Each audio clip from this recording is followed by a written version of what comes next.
And the news that's coming in right now, the Delhi cops are mulling adding conspiracy charges against Aftab. This is a big twist in the murder case as cops find that Aftab plotted to kill Shraddha. He said initially that it happened in a fit of rage.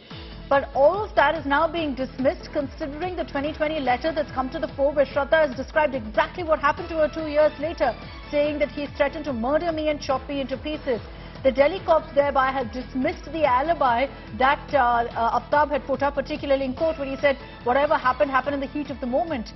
Delhi cops maintain that Aftab plotted to kill. He plotted to not just murder her, but also chop up Shraddha and get rid of her body the way that he did.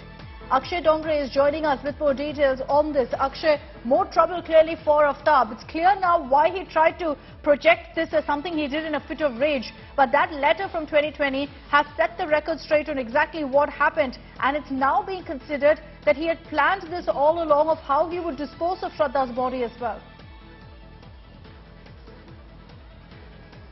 Well, absolutely, Akshata. In fact, this is a big breaking news coming in that the Delhi police is now, mulling, adding these charges as well, because we have an entire history of a person who was violent with her live-in partner, with his live-in partner.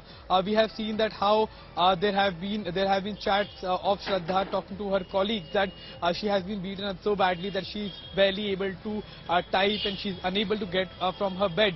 Then we have this police complaint that is in fact an extremely important piece of evidence as far as the past records are concerned, which clearly shows that it is not an act that was done in a fit of rage. It was all along, it was somewhere in the mind of the accused, it was somewhere in the mind of Aftab that he will, he got so angry, so furious at his live-in partner that he threatened to kill her and chop her into pieces, and that exactly is what happened 2 years later. Now, the other thing that was also being questioned initially during the probe was that when Aftab confessed that he wanted to kill Shraddha 10 days before he did, and just because Shraddha started to cry, he stopped himself and did not do it. But 10 days later, similar kind of a fight happened, and then he strangled her and in fact then dismembered her body. Now the question is, was Aftab planning and plotting to dispose of the body and get rid of the evidence? The indication is definitely that he did plan and elaborately plan not just the murder but also the aftermath of how he'd get rid of the body.